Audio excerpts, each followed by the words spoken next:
the Unknown Soldiers Centennial Symposium and Panel Discussion. On this very day, 100 years ago, USS Olympia arrived at the Washington Navy Yard, carrying the remains of a World War I soldier who, while unknown in name, we will never forget. His legacy endures today thanks to the establishment of the Society of the Honor Guard, Tomb of the Unknown Soldier, and a final resting spot at Arlington National Cemetery. To talk more about the unknown soldier and his transport following World War I, as well as the unknowns from other foreign conflicts, we have several distinguished historians joining us today. But first, I would like to welcome the Director, Naval History and Heritage Command, and retired Rear Admiral Samuel J. Cox for a few words of introduction to our Naval History panel.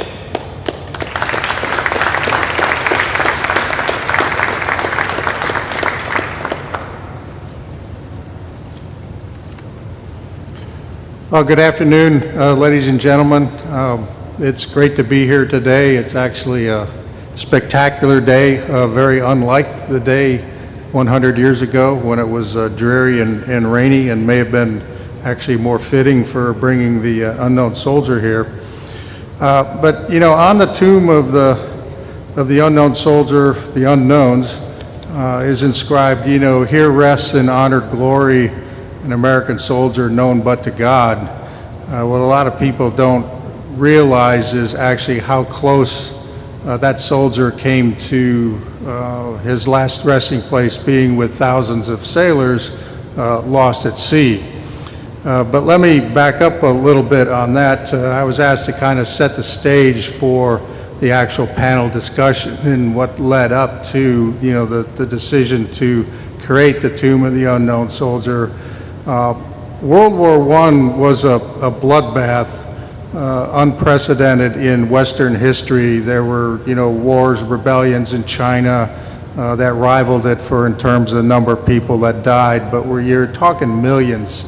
You know, 1.5 million French soldiers, almost 1 million British soldiers, 2 million Germans, 2 million Russians, 500,000 Italians, 1.5 million Austrian Hungarians.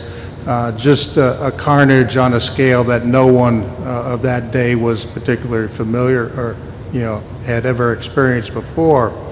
And it was hoped that, you know, at this point, this was known by, you know, 1921 as the Great War or the war to end all wars. We know today that that term is generally used with, you know, cruel irony.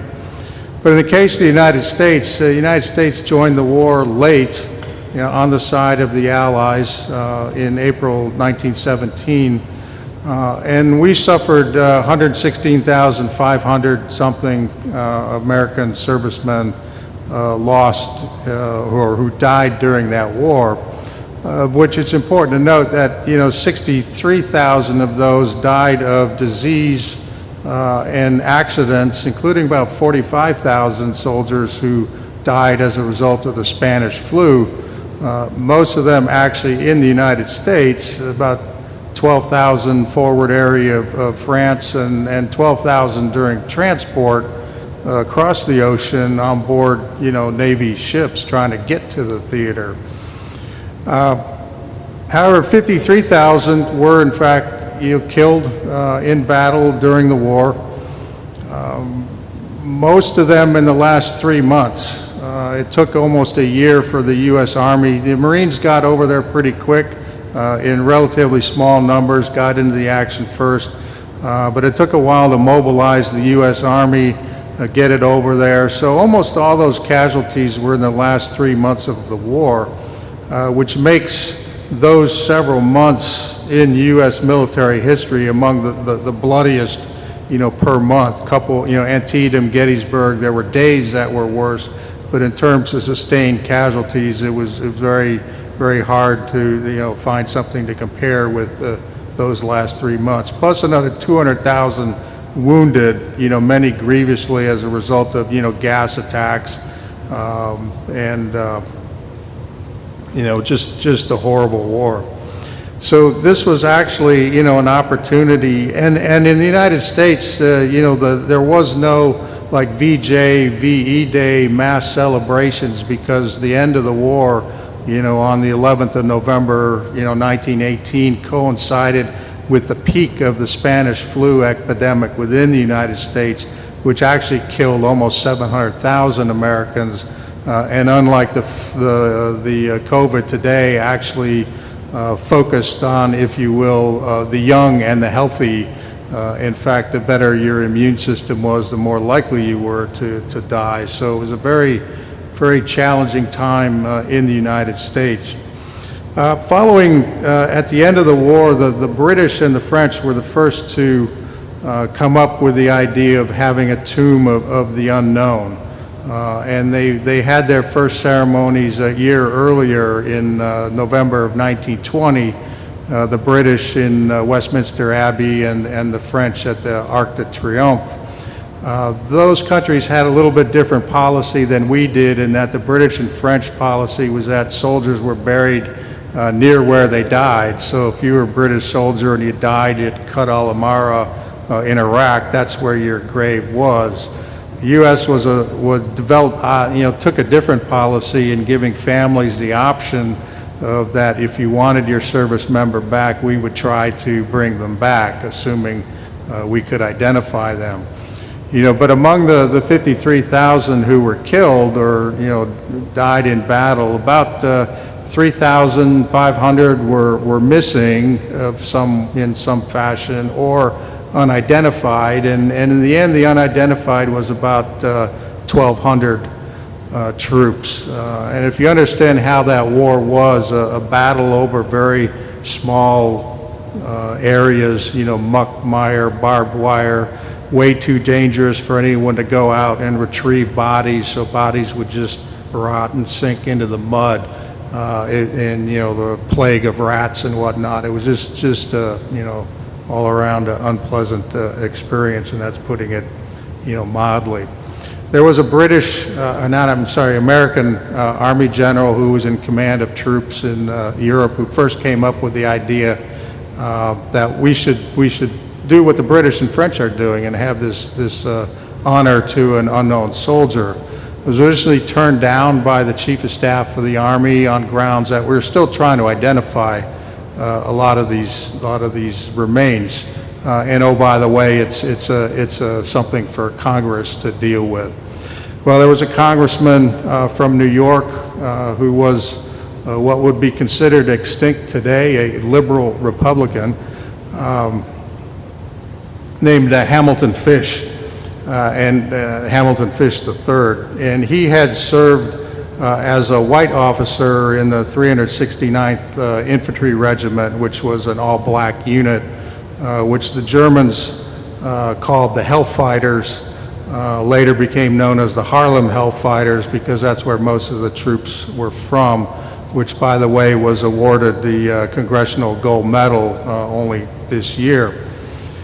He introduced a resolution on the 21st of December 1921 to establish, to direct the Department of the Army to bring back an unknown soldier who had served in the American Expeditionary Force in Europe, and bring him back to the United States and have him interred at what was going to be a memorial at Arlington National Cemetery at the amphitheater, which is where it is, today.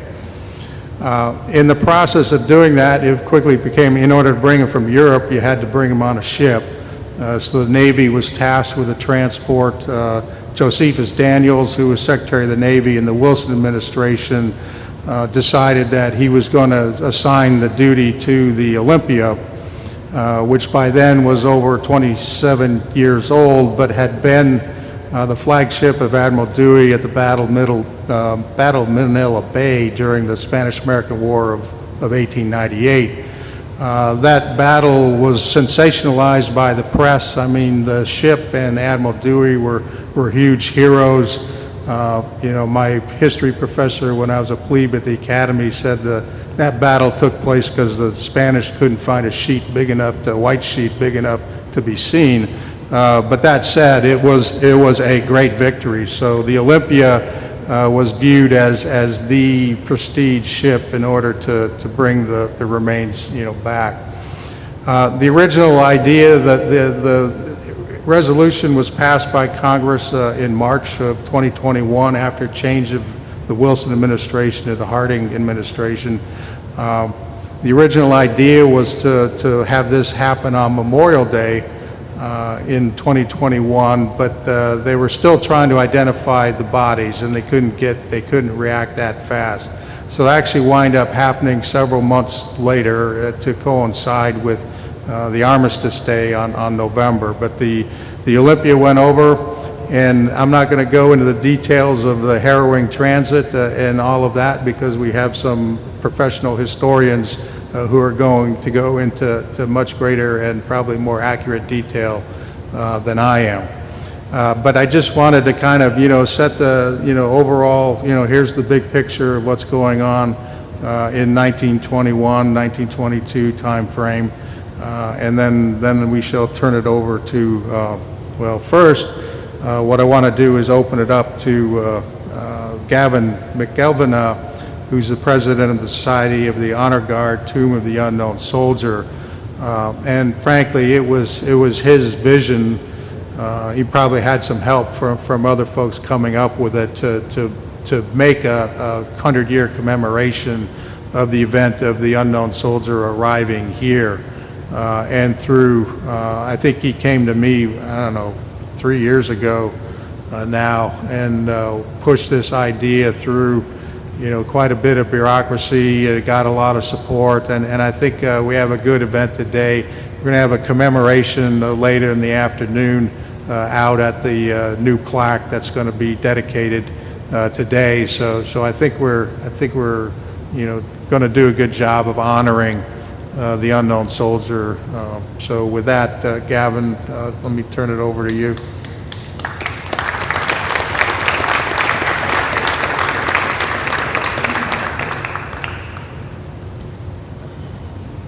If I can put this up here without moving anything. Thank you, Director Cox, for that introduction. As mentioned, I'm the 11th president of the Society of the Honor Guard, Tomb of the Unknown Soldier, and I can quite honestly say it is a pleasure to be here today. It's been a long road in coming here. As the Society set out to implement the mandate of the Defense Authorization Act, we knew from our research that the United States Navy played a pivotal role in bringing America's unknowns home. We approached the Naval History and Heritage Command in about 2018 to develop a seminar focusing on the naval forces of the United States and to establish appropriate memorials and key events that would take place both on sea and at land.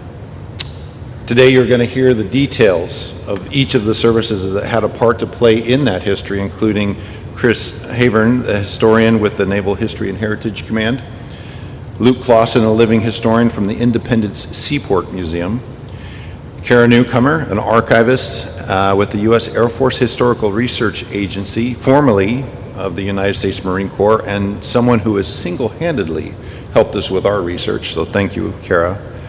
And Scott Price, the Chief Historian of the United States Coast Guard Histories Office.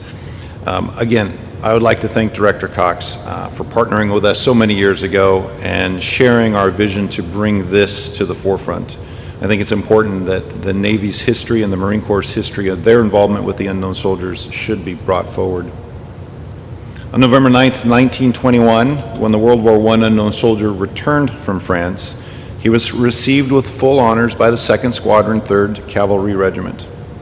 Upon formal transfer from the USS Olympia back to the Army, he was escorted to the U.S. Capitol where Congress awaited to accord full honors. After lying in state and a public mourning by thousands, the unknown soldier was then escorted to Arlington National Cemetery, where our nation offered their final tribute and placed him in a specially prepared tomb. The American people, still stunned by the vicious war with new and unspeakable horrors, needed a place where the nation could mourn and express their profound gratitude and love. Families of those killed and unidentifiable or unrecovered, they needed some place to go. Congressman Hamilton Fish, who we have relatives sitting in the audience with us today, was the author of that legislation that set in motion the creation of the Tomb of the Unknown Soldier. He talked about the higher purpose that the tomb represents even back in 1921, and he said, "It is hoped that the grave of this unidentified warrior will become a shrine of patriotism for all the ages to come, which will be a source of inspiration, reverence, love of country for future generations." On March 25th, 1926, soldiers from the Washington's Provisional Brigade, which is the precursor to today's Military District of Washington, would become the first to stand the watch at the Tomb of the Unknown Soldier. As the Army is the senior service, the War Department determined that they would have the honor and responsibility to stand the watch over these unknown soldiers. From 1926 through 1941, troopers from the 3rd Cavalry Regiment, stationed at Fort Myer, and soldiers from the 12th Infantry Regiment, stationed at Fort Washington, would rotate the duty of guarding the Tomb of the Unknown Soldier.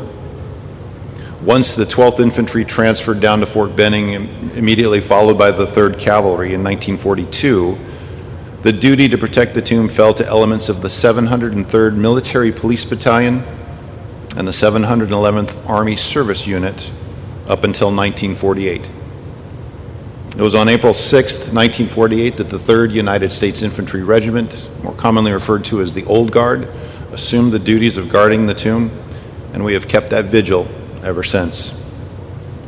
To fully understand the higher meaning of the Tomb of the Unknown Soldier, it is important to understand the role of the Honor Guard. We are the representatives of the American people. It is in our hands that you have placed the sacred duty of our country to never forget.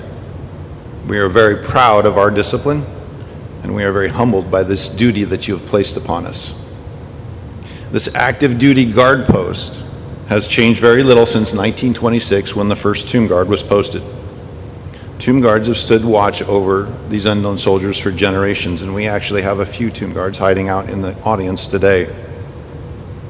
Over time, a culture has developed with traditions, knowledge, skills, and abilities unique to this duty. We have seen grief, we've seen love, and respect in the faces of the people that come to the Tomb of the Unknown Soldier.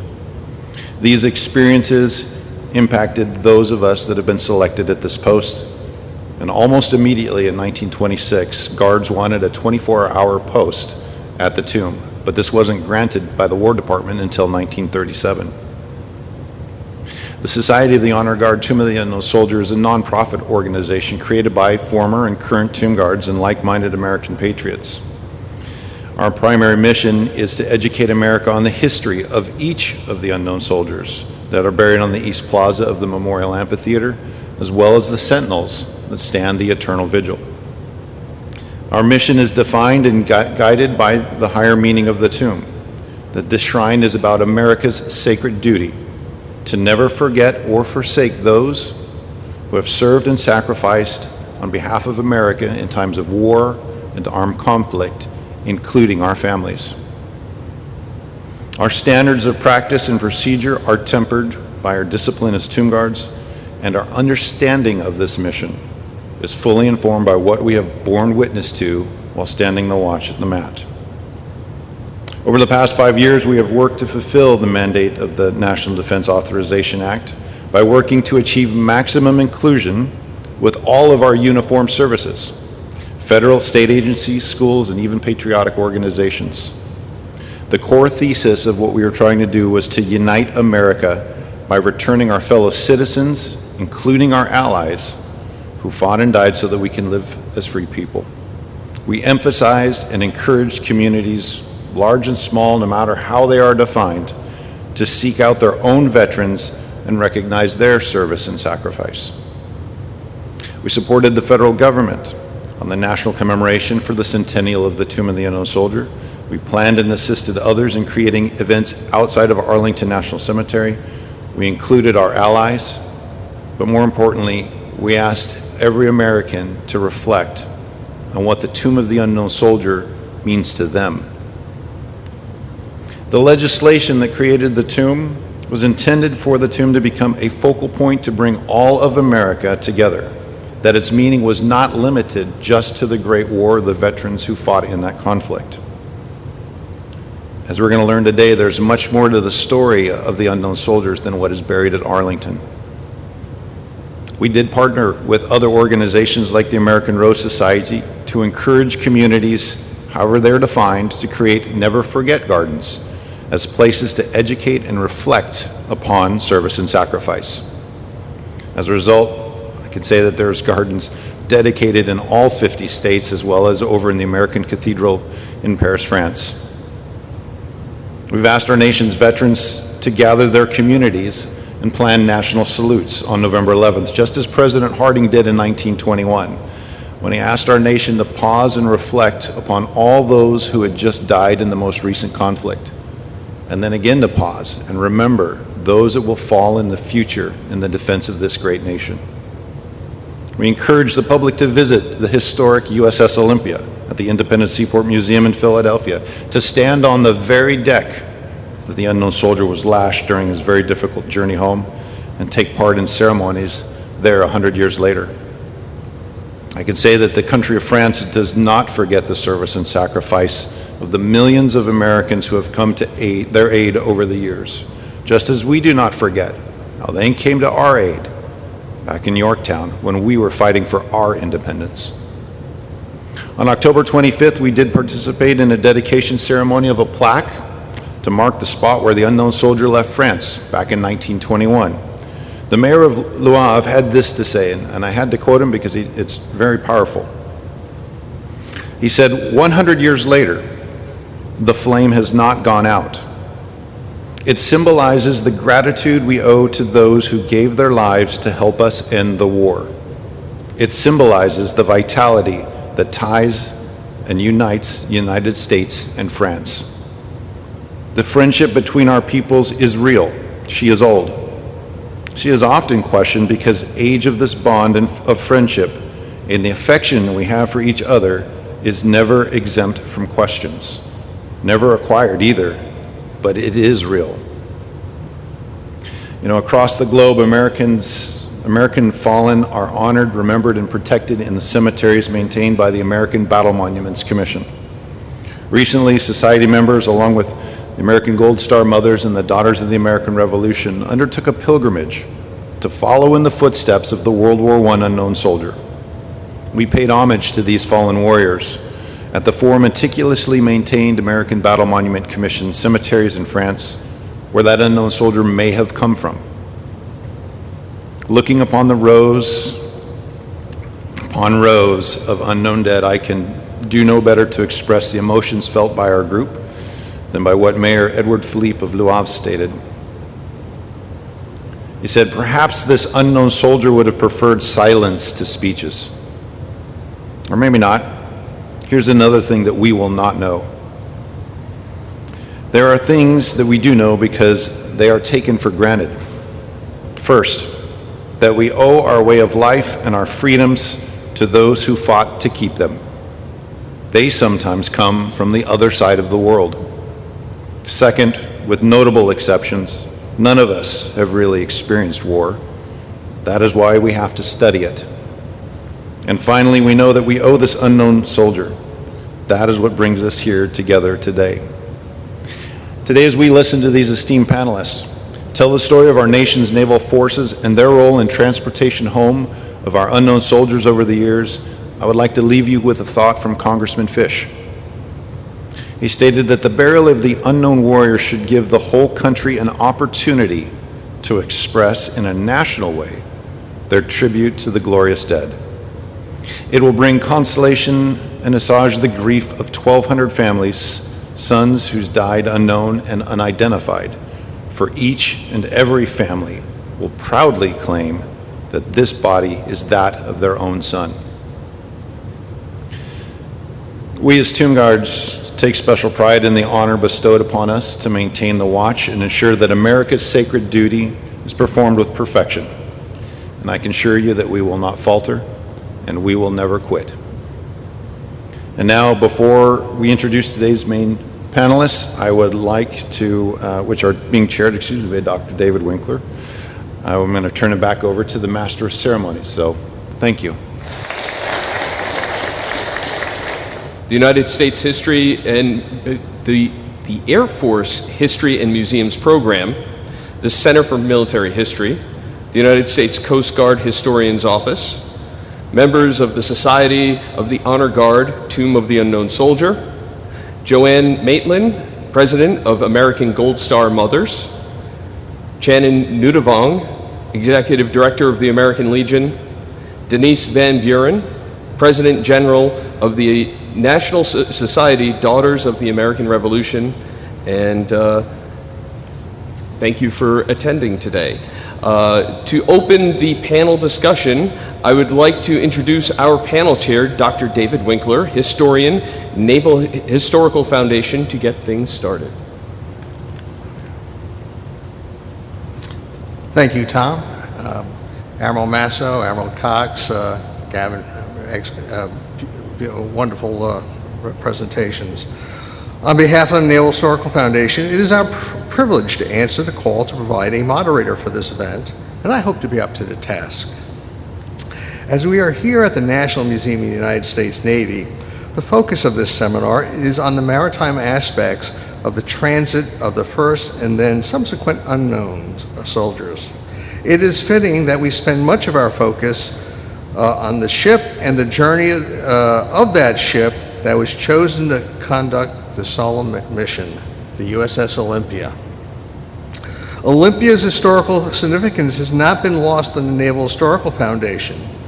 Only a few short years after our foundation's founding, our president, Admiral William L. Rogers, stood on the deck of this magnificent warship that was laid up at the Philadelphia Navy Yard and argued in front of an audience of thousands for the long-term preservation of the ship that carried Commodore George Dewey into Manila Bay and concluded her service with this historic mission.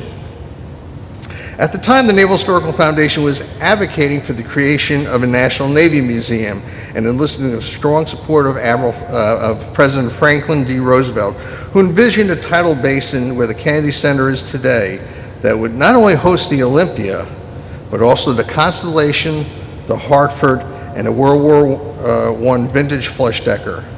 Indeed, as the Navy fought its way across the Pacific, President Roosevelt had Olympia dry docked for hull preservation purposes in preparation for her display ship duties. Note this was the last time Olympia has been dry docked. With FDR's passing, the vision for a national museum centered around historic warships died with him.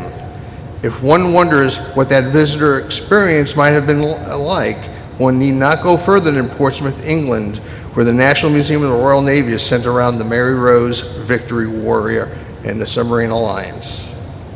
Fortunately, we are still blessed to have Olympia, birthed at Penn's Landing in Philadelphia under the stewardship of the Independent Seaport Museum. It's a ship I've long had an affinity for, having first stepped where Captain Gridley stood when he was given the order, "You may fire when ready, Gridley," when I was just a midshipman at Penn State. Subsequently, when I had recruiting duty at Navy Recruiting District Philadelphia, the ship allowed me to arrange a kegger for the wardrooms of a visiting flotilla of British Royal Navy ships. The Brits had a wonderful evening on that historic ship, despite their complaints that our beer was too cold. In my recruitment of naval officers, Olympia was the secret weapon in my success as a top naval officer recruiting the Mid-Atlantic region for 2 successive years, impressing young, impressionable minds that something like Olympia could suddenly become part of your historical DNA had potent appeal. To discuss why the ship still has that potent appeal, we have Christopher B. Havern, Sr. of the Naval History Heritage Command, who will present a paper titled Of No Ordinary Character, USS Olympia in the American Pantheon. Christopher has been with the Naval Historical and Heritage Command for 6 years, having defected from the Coast Guard History Office, where he worked closely with one of our other speakers, Scott Price, under the supervision of Dr. Bob Browning, who, in his remarks in accepting the Naval Historical Foundation's Commodore Dudley Knox Medal for Lifetime Achievement in Naval History, credited both of these gents for his success as the Coast Guard historian. Christopher is a fellow Nittany Lion. I envy him as he will be going to Happy Valley this weekend to see Penn State take on Michigan. For his postgraduate studies, he attended the University of Maryland under the tutelage of another Knox Medal winner, Dr. John Semita. Christopher's thesis on William Sims and the accuracy of naval gunnery in the dawn of the 20th century puts him in the swim lane of the era we are talking about today. The Asiatic Squadron's accuracy at the Battle of Manila Bay, not that good. Following Christopher's presentation, we have Lucas Clausen, who is dual-hatted as he is a historian and the head of the library at the Hagley Museum and Library, Wilmington, Delaware, where he works for the great Roger Horowitz, who I also served with under our leadership team with the Mid-Atlantic Oral History Association. In addition, he is the ship's historian at the Independent Seaport Museum, where I met him this summer as he took me on an informative tour of Olympia. Though he works in Wilmington and Philadelphia, you will quickly note by his pleasant twang of his pronunciation that he ain't no Philly boy. A native of North Carolina, Lucas graduated from Appalachian State in Boone. He really knows the ship's history, and you will be captivated by his presentation on the cruiser Olympia and the difficult journey home. This was not your typical transatlantic journey. We then welcome home Kara, our newcomer. We say welcome home because 2 decades ago, she was an intern at this museum while she was working on her master's degree in museum studies at George Washington University. Prior to that, she earned her BA in history at the University of Evansville. She currently works for the Air Force Historical Research Agency at Maxwell Air Force Base in Montgomery, Alabama. However, the reason why she was tapped to join us today was her 17 years as a historian, Historical Reference Branch, Marine Corps History Division, Quantico, Virginia. She would discuss Marines in the homecoming and the burial of America's World War I unknown. Finally, we will turn the helm over to Scott Price, the aforementioned Bob Browning's successor as the historian of the Coast Guard, to highlight the fact that all 3 sea services have played roles in the transport and interment of the unknowns.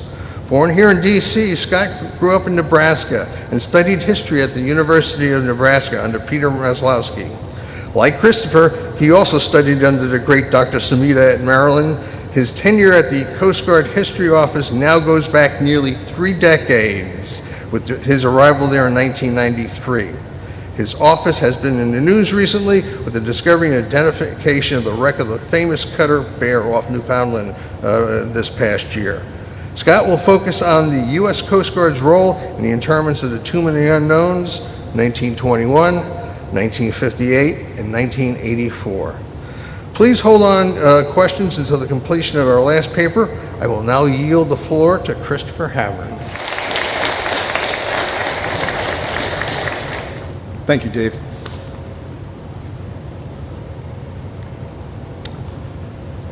At the outset, I would be remiss if I failed to acknowledge our recently departed colleague, Mr. Mark Evans, whose extensive entry on Olympia in the Dictionary of American Naval Fighting Ships provided many of the talking points for this presentation.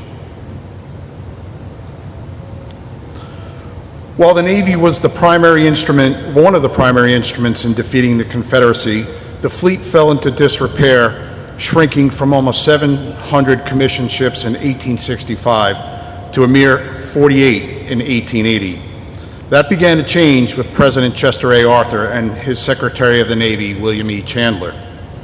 In 1883, Congress authorized the construction of the ABCD ships, the protected cruisers Atlanta, Boston, and Chicago, along with the dispatch vessel Dolphin. These new Navy steel ships proved to be excellent vessels and were organized into what was called the Squadron of Evolution.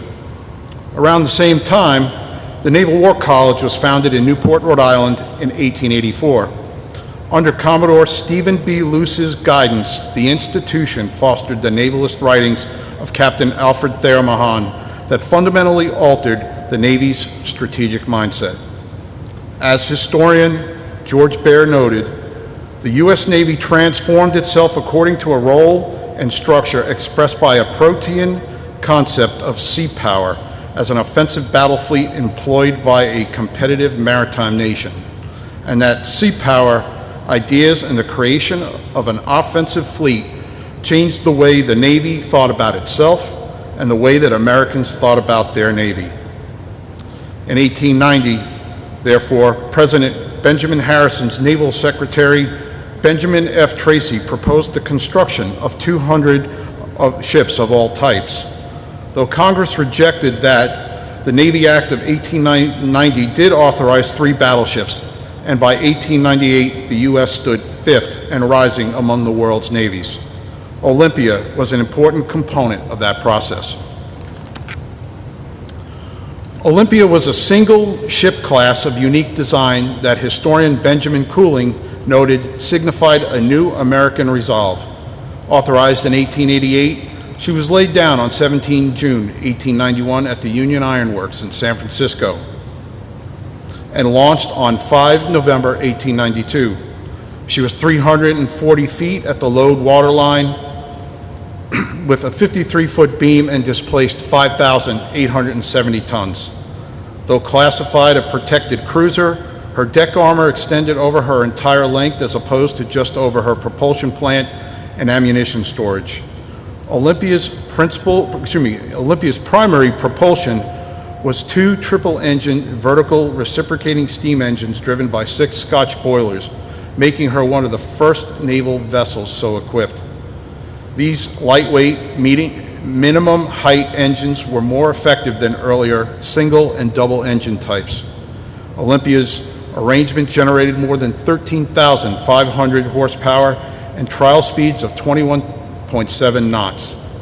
Not just speedy, her fuel efficiency and 1,300-ton coal capacity gave her an effective range of 13,000 miles. Today, these engines are designated a National Historic Mechanical Engineering Landmark. Olympia's armament was also a mixed battery.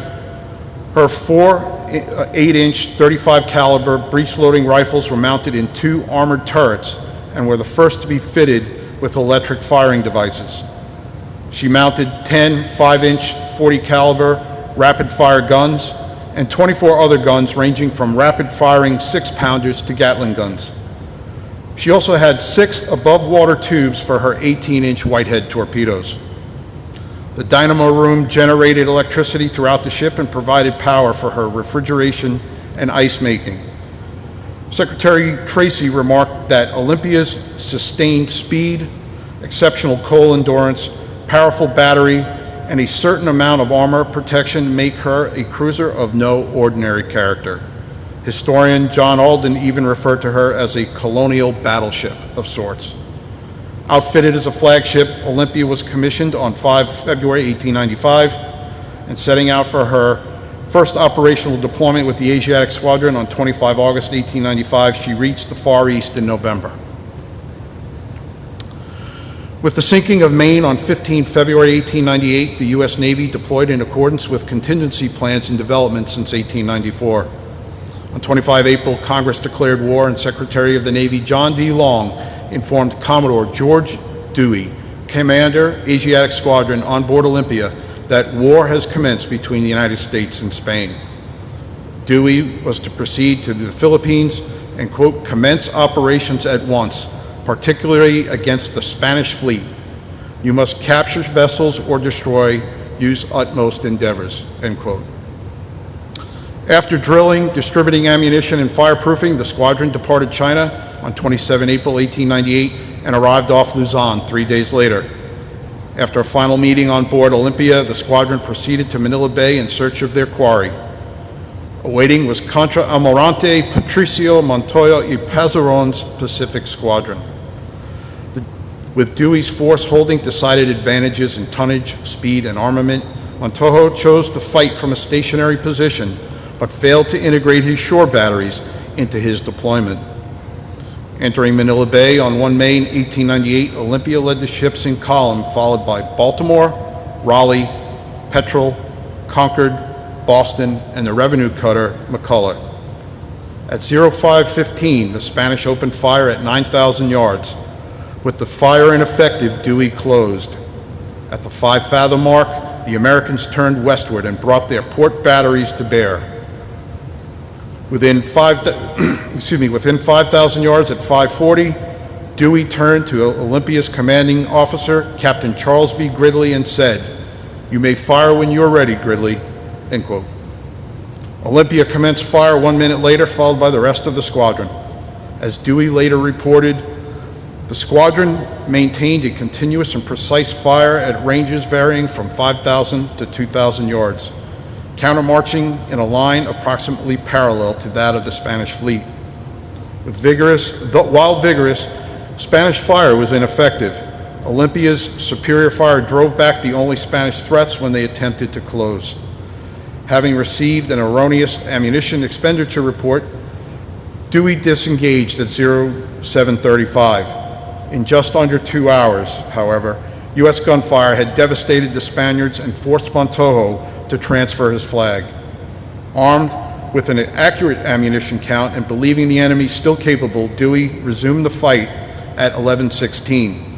Unable to provide an effective response, the Spanish raised a white flag at 12:15. Dewey had won a decisive victory, sinking 3 ships and burning 7 others. This, along with the annihilation of the Spanish squadron at Santiago de Cuba on 3 July, had secured the sea lanes and ensured U.S. victory. A victory that not only legitimized the new navalism, but made the U.S. an imperial power. Dewey and Olympia were household words, and they joined the pantheon of American naval heroes and their ships that included John Paul Jones and Bonhomme Richard, Edward Preble and Constitution, and David Farragut and Hartford.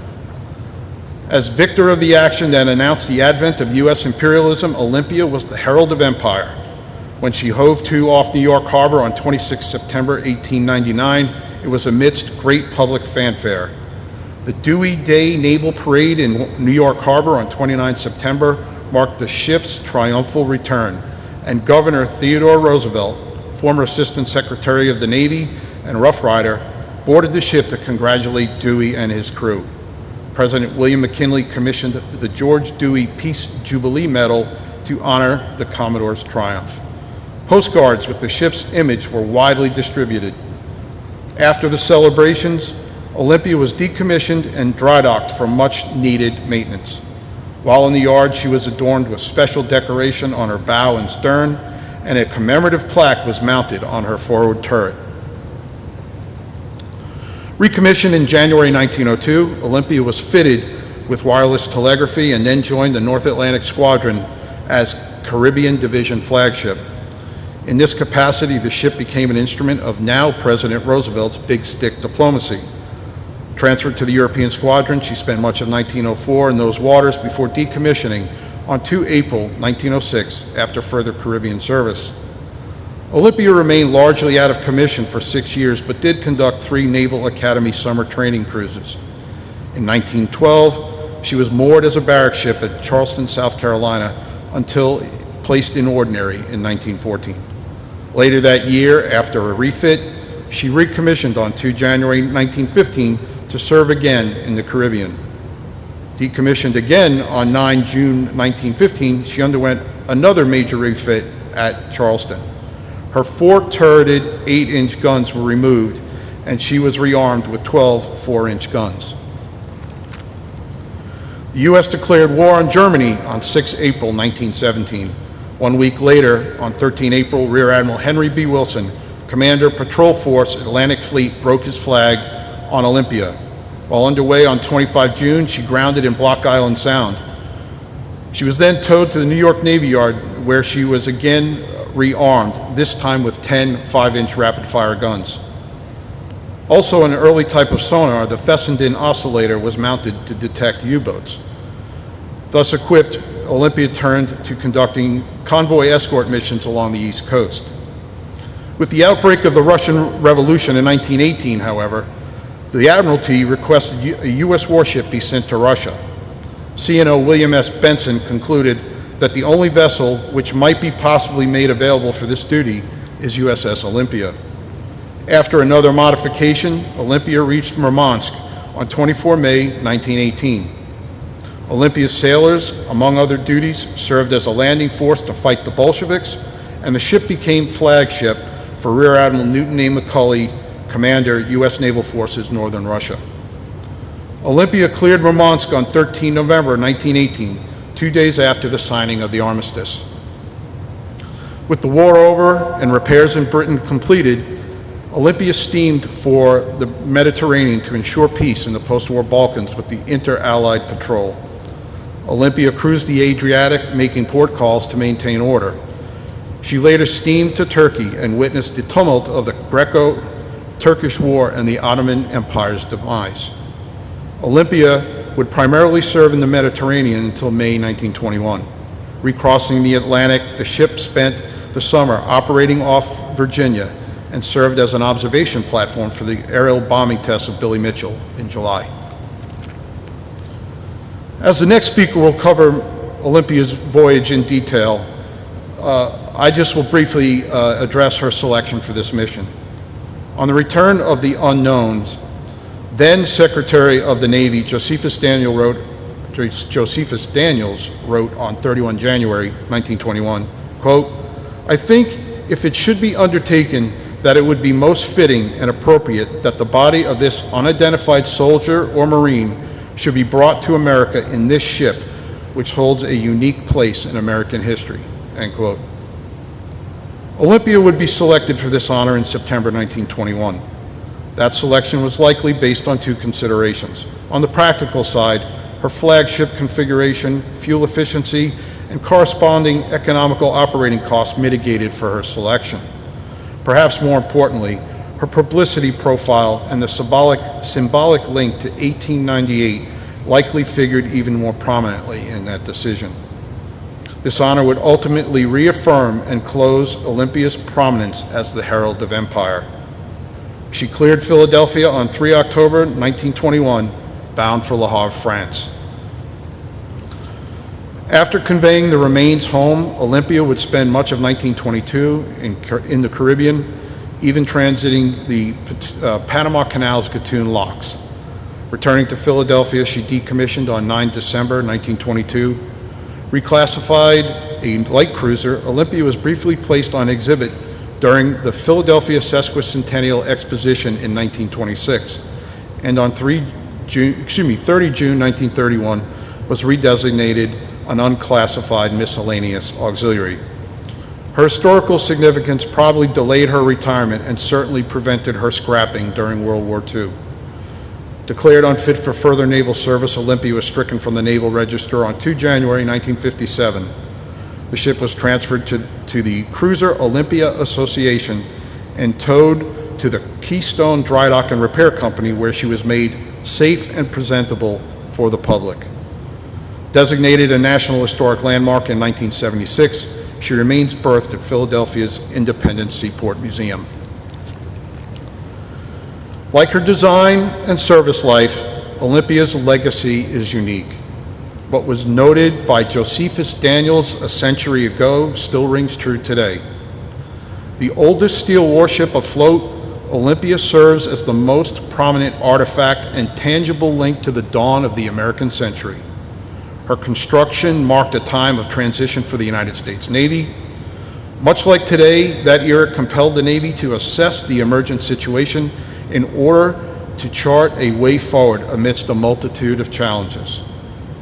As such, the Herald of Empire earned her honored place within the American naval pantheon amidst her sisters, Bonhomme Richard, Constitution, Hartford, and Enterprise. Thank you.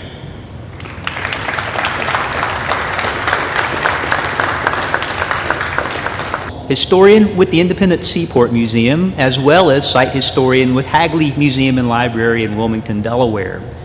I do wear many historical hats, all of which intersect with Olympia in some way. With the Independent Seaport Museum, we have the actual ship, and we are honored to have Olympia preserve her, interpret her for all of you, all of us. And with Hagley Museum and Library, we have the distinction of having the records of the Bethlehem Steel Company, which bought Union Iron Works, builder of USS Olympia.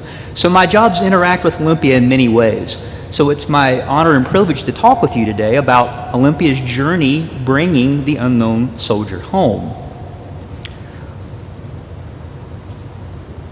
we start off with a problem. How do we get the unknown soldier home? Of course, the U.S. Navy. What a better choice to bring home the unknown soldier. That is the main way. We didn't think of any other way to bring the unknown soldier home. Of course, no airplanes could bring him back in that period. The logical choice is the United States Navy, ships, transport. That's the best way to do it. So we come to the question of which ship? The USS Olympia. As has already been noted, Secretary of the Navy Joseph S. Daniels helped select USS Olympia for the duty. Being an economical, thrifty man, he, of course, the design and configuration was a consideration, but he also wrote that since Olympia was a coal burner rather than an oil burner, she would be an economical choice to bring the unknown soldier home. It wouldn't cost nearly as much. This was an important consideration for Joseph S. Daniels, who was known for his thrift in his time as Secretary of the Navy. But as has been pointed out, probably the most important consideration is that Olympia was most likely the most famous ship in the United States Navy in that period, largely because of her association with Admiral of the Navy George Dewey in the Battle of Manila Bay on May 1st, 1898. That was a spectacular victory and one of the more notable operations for the American Navy up to that point. And to kind of make this point, I don't go to an antique shop anywhere around Philadelphia without running into a candy dish of USS Olympia, or a button that has George Dewey on it, or some kind of a commemorative something that was made in the 1890s, early 1900s. It's hard to emphasize how visible Olympia was last century to the American public, that if anybody was going to recognize an American Navy ship, Olympia would be it.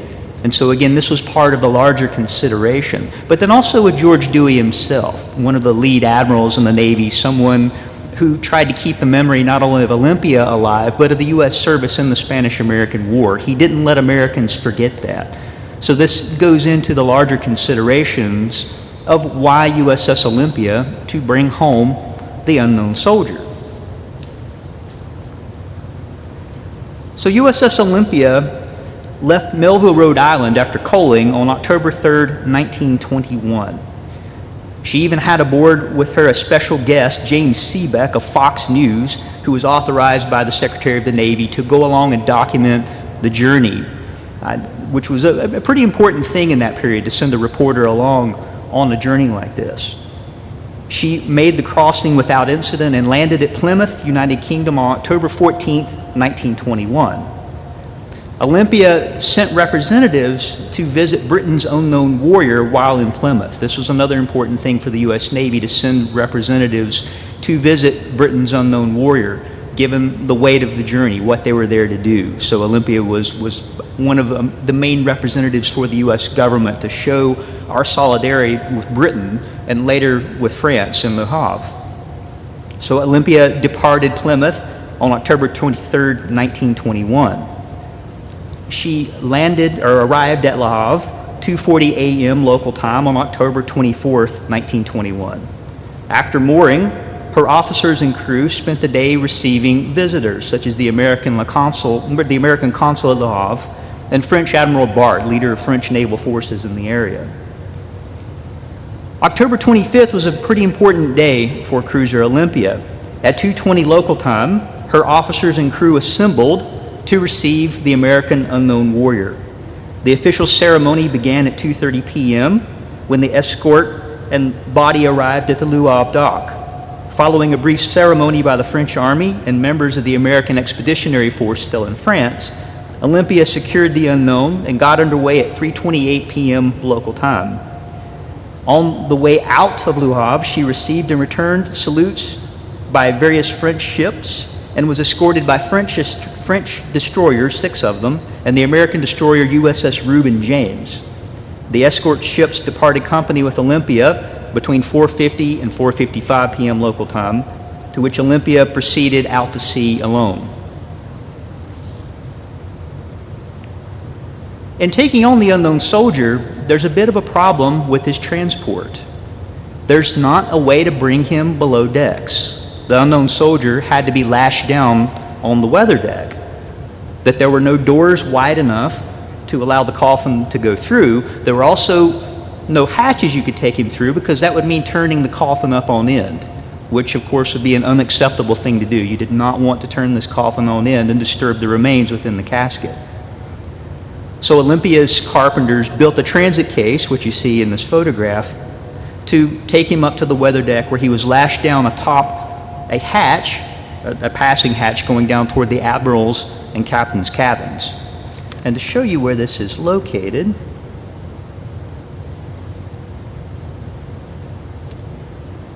where the unknown was lashed down was roughly right here by these aft ventilators. So this is the quarterdeck, where I'm circling with the laser pointer. This is the aft turret, or the aft gun platform, where the unknown was initially put aboard. And then where he was lashed down was here, at the very aft end of the weather deck. The only doors that are nearby is this one, which admits you to the admiral's and captain's cabins, and they're pretty small.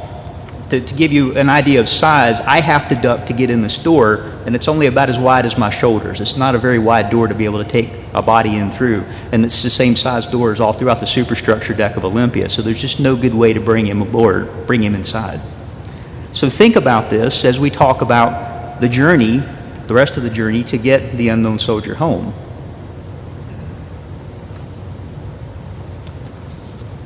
Of special note, and this will of course be the subject of a talk a little later, are the 38 Marines that USS Olympia took aboard to serve as a special honor guard. They came aboard Olympia on September 27th, 1921 at Hampton Roads, Virginia, commanded by U.S. Marine Corps Captain Graves Erskine. Olympia didn't have Marines aboard at this point. She actually landed her Marines before going to Russia in 1918 and didn't take on any more until 1921. This was a special Marine Guard organized for the purpose of guarding the unknown soldier.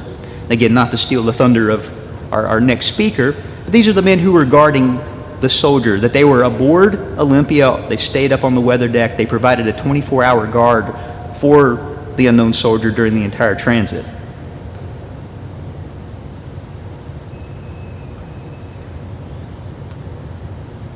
So after clearing the Azores, she starts running into foul weather and really gets into it around November 2nd to November 3rd. So this is about midway through the journey. Olympia had to slow her speed quite significantly down to 6 to 8 knots, trying to keep her head into the wind and into the waves. That Olympia encountered up to 30-foot seas, which is pretty significant for a ship like Olympia. To give you an idea of the height, from Olympia's waterline to her forward bridge is about 30 feet. So waves were going completely over the top of her superstructure deck, over the forecastle, over the quarterdeck. Quite a significant storm. It was all the quartermasters could do to keep Olympia with her face into the wind. And one of the big problems were cross waves. Olympia was a ship that rolled quite a bit. That during her cruises with the Annapolis Mids, they affectionately called her the submarine because of how much water would come over the forecastle and across the top of the ship just during a regular transit, let alone being in a storm. So you can see what a problem this would cause, washing over the top of the ship. Graves Erskine was one of the only people to leave an account of the voyage. So he is the only one to leave a first-person account, and he did this in an oral history 48 years after the actual event. And so if you want to read the full transcript of this, it's available through the Marine Corps University online. It's over a 500-page oral history, mostly accounting his time during the Second World War. But it also talks about his time as head of the honor guard for cruiser Olympia. And he wrote that we lashed the fellow down with everything that we could tie on him. So Olympia's sailors and Marines lashed the transit case down, lashed the unknown soldier down as tightly as they could. Remember, you're in 30-foot seas with the ship going so far over, some sailors took bets as to whether or not the ship would capsize on the next wave. He wrote that, or said that many times the waves would go up to the bridge, and in the wardroom we had at least 4 inches of water most of the time. So this was recorded as 4 inches of water in the wardroom, pretty far down inside the ship. You could imagine how scared everyone was to have that much water rolling about. He also said that we had some very rough weather coming home, and there were times when we thought we might not make it home. Even sailors aboard Olympia, again, they thought that this was going to be the end of them. Nobody had seen seas this badly. No one aboard Olympia had encountered seas that were that heavy in their time in naval service. So that's why that they were so afraid. As Graves said, the crew became so anxious, the chaplain and the captain got together and held a special service, praying to God that the ship wouldn't sink. Everyone was pretty afraid. This was a big storm. I cannot emphasize enough just how terrible the storm was, and just the sheer terror of all the sailors, all the Marines aboard, that every change of watch, sailors would go with the Marines to help make sure the casket was lashed down, but even to lash some of the Marines to the railings and to the ventilators so that they wouldn't be washed overboard during the storm. Once Olympia cleared the storm, she increased her speed up to about 12 knots and was able to make good time. Keep in mind, too, that they needed to get the unknown soldier home for burial on November 11th, that they had a time, they had a schedule, they had to keep on time and on schedule with all of this. So after encountering these storms, they wanted to make sure that they got him here. Once Olympia cleared Hampton Roads, she came up into the Chesapeake Bay, and it's also notable to point out that as she passed Mount Vernon, one of the few times she slowed down was to pay proper honors at Mount Vernon to George Washington, which included manning the rails and tolling the ship's bell, instead of firing a salute, which was typical for ships of that period. Once Olympia got near the Washington Navy Yard, she fired the typical 21-gun salute with the forts around the area, but also with the Washington Navy Yard. So she cleared Indian Head at 2 a.m. on that of November 1921 and proceeded upriver past Fort Washington, Mount Vernon, and finally to the Washington Navy Yard. She came alongside the Washington Navy Yard, the dock here, around 2:58 p.m. local time and moored by 3:01 p.m. And once moored, her sailors and Marines began preparation for the Unknown's transfer ceremony. At 4 p.m., the Unknown started his journey off of Olympia. And at 4:06 p.m., he was placed on an Army caisson and officially transferred to the Army's custody. The procession then started off the dock at 4:08 p.m., taking him to the Capitol Rotunda, and finally to his final resting place at Arlington. So what I want to leave you with here is that this journey was particularly harrowing for everyone aboard in a lot of ways. That Olympia's sailors, many of them were Great War veterans, particularly officers, that they felt the weight not only of the war, but of the fact that they're bringing home this unknown person, which was supposed to represent all of the unknowns from the war, that this was America's contribution, the weight of what they had done, what they had participated in, that many of these guys who were on Olympia had served in Atlantic convoy duty, they had served in some way, so they knew combat not quite in the same way, but they understood the sacrifice that this man had made. But she also spent 10 of her 15 days at sea in foul weather, most of these amidst Hurricane number 6, with these terrible winds, 30-foot waves washing over the deck. So many of them thought they weren't going to survive, but they made sure to do their level best to keep the Unknown lashed aboard to make sure that he was going to make it home. And so it's because of their efforts, because of the bravery of these men, that he made it home. But another thing I want to leave you with, and something that struck me in looking at Olympia's records, reading accounts of her transit, it's interesting to note that at 5 p.m., Olympia started letting sailors off for liberty. Throughout the entire journey across the Atlantic, she continued to have captain's mast. She went about her routines. The warrant officers inspected the magazines. She kept doing everything that a Navy ship should do in service. That this wasn't business as usual, of course. You had a special mission that you were on, but the Navy was not going to be deterred, that they were not going to break routines. They were going to keep doing everything that you should do on a ship like this to make sure everything happened the way it should, and that the unknown soldier was going to make it home on time and on schedule. Thank you. The escort duty and then the ceremonial duties. On 26 September 1921, Major General Commandant John A. Lejeune sent orders to the commanding officer of Marine Barracks at Norfolk, Virginia to, quote, organize and transfer not later than September 27th a detachment consisting of 1 first sergeant, 3 sergeants, 3 corporals, 1 trumpeter, and 30 privates, total 38, under command of Captain Graves B. Erskine, Marine Corps, to U.S. Olympia for duty as Marine Detachment that vessel, end quote. Other words, they had one day to come up with this detachment. And other than Captain Erskine, the men were pulled from the Sea School of the Marine Barracks at Norfolk. This is a list of off the muster roll for the ship. Most of the privates had been in the Corps less than a few months. They hadn't served during the war. Only Captain Erskine and First Sergeant Edward A. Mullen had served during World War I. The rest were new to the Corps. Captain Erskine, who was expecting to be sent back to Haiti after he had been in the U.S. on emergency leave before he was given the orders to command the Olympia's Marine Detachment, had served as a platoon leader in the 6th Regiment during the war. He was wounded in action during the Battle of Chateau Thierry and fought in the battles of Bellewood, Baresh, and Soissons. During the St. Mihiel offensive, he was again wounded, this time seriously, and had to be evacuated back to the United States.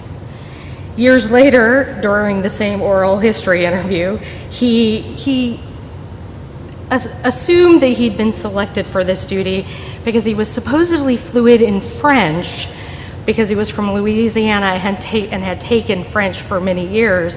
But as he said, he hadn't used it in so many years that he figures he did a poor job of translating when it came down to that once he was in France.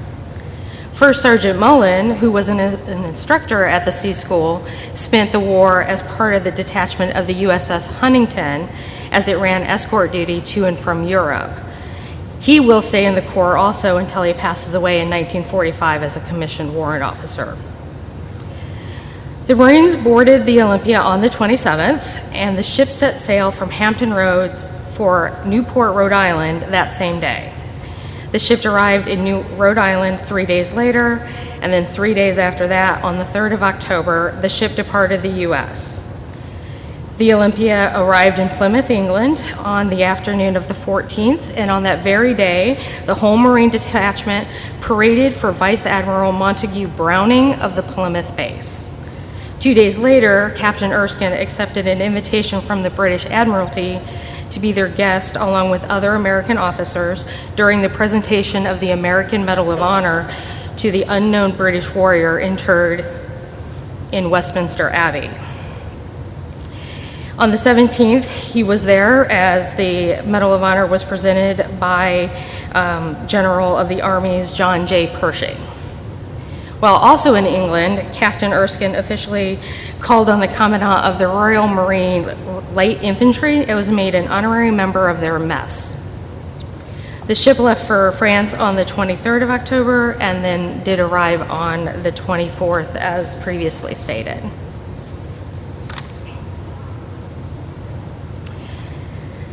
On the 25th of October, following the selection ceremony in Chalon-sur-Marne on the 24th, an overnight stop in Paris, the train carrying the unknown soldier arrived at Le Havre at 1300. After ceremonies at the train station, the procession made its way to the pier where more honors were rendered at the dock in which the U.S. Olympia and the Marines were waiting. After the dockside ceremonies, the responsibility for the remains was transferred from the U.S. Army, which were made up mostly of Army of the Occupation troops that were brought in from Germany for this special duty, and it was transferred to the Navy and the Marine Corps. 6 sailors and 2 Marines, Corporal James W. Spence and Private Howard H. Bogahots, were assigned to serve as the body bearers, and they had stood stationary after accepting the casket while 4 ruffles were sounded, followed by the French and American national airs. The remaining Marines, as you can see along the dock, were stationed at the foot of the gangway, were ordered to present arms, and remained that way as the casket was carried aboard the ship. And they did set them up on the bridge for the flowers and the decorations that they did allow the public to come and bring on board that had been presented by civilians and other military services. So you can see Erskine in the front.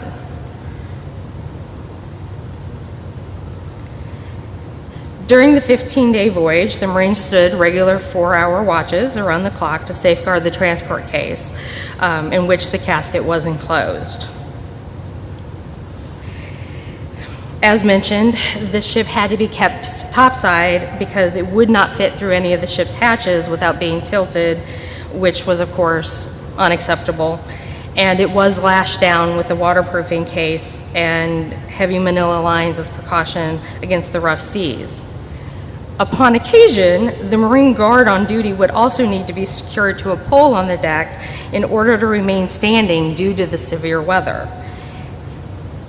I know, I have the same quote about the water in the stateroom and praying to God that the ship doesn't.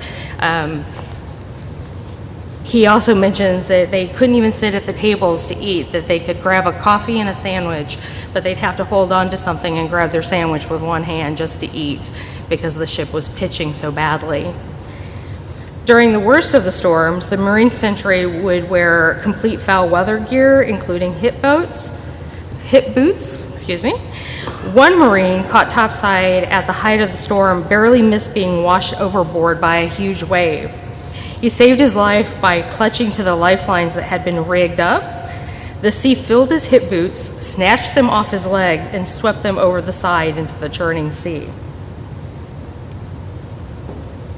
When the Olympia reached the Washington Navy Yard in the afternoon of 9 November, Private Dale Frazier, the Marine who had drawn the final sentry duty, saluted as he released the body to the detail of Marines and sailors acting once again as body bearers. The rest of the Marine detachment, which had moved down the gangway and took up position on the pier waiting for the casket to be carried ashore, presented arms as the body bearers eased themselves onto the cobblestone deck that had been made slick by the rain. Among the numerous VIPs waiting on the dock to witness the unknown's homecoming was Major General Commandant John A. Lejeune. The transfer of the responsibility back to the U.S. Army at the dock ended the involvement of the Olympia's Marine detachment, although the detachment would stay in place for several more months before they were eventually sent to other duties as well. The second stage of Marine Corps involvement in the return revolves around his lying in state and the ceremonial procession to the Arlington National Cemetery, followed by the burial ceremonies over the 10th and the 11th of November. The Capitol Rotunda was open to the public on the 10th, and numerous organizations presented wreaths and rendered honors to the unknown throughout the day. Among those who placed wreaths were the Marine Commandant, Major General Lejeune, who was accompanied by Major General Wendell Naval, who was a Medal of Honor recipient and the assistant to the Commandant at the time, and Captain Lemuel C. Shepard, Jr., who was aide-de-camp to the Commandant. The Second Division Association, which many Marines were a member of, having served with them during World War I, also placed floral decorations at the catafalque. While the Marines presenting a wreath on the 10th isn't all that extraordinary, however, when you add into it that 10 November 1921 had another significance to the Marine Corps, it does show how honoring the unknown took precedence over other events. It was in the early fall of 1921 that Major Edwin McClellan, the officer in charge of the historical section at headquarters, had discussed with Major General Lejeune the idea of designating 10 November as the official birthday of the Marine Corps. The recommendation was approved, and Marine Corps Order Number 47, Series 1921, was issued, which still remains in effect today. If you've ever been around any Marine on the 10th of November, you probably know this. Part of McClellan's suggestion was that there be a birthday dinner held in Washington, but those plans never came to fruition due to the events surrounding the unknown soldier. So they did put off for that year celebrating the Marine Corps birthday, even though that was the very first year that they picked that date. We'll go with that. Also involved were 8 Marines and 1 non-commissioned officer who acted as part of the dead watch at the catafalque in the Capitol. 3 companies of Marines under Major Thomas S. Clark acted as part of the guard at the Capitol while the unknown was lying in state. And in the diary kept by then Captain Shepard, he noted that when he accompanied the Commandant to place the floor of decoration, the honor guard consisted of 5 Marines in dress blue uniforms, quote, standing motionless at parade rest around the casket, end quote.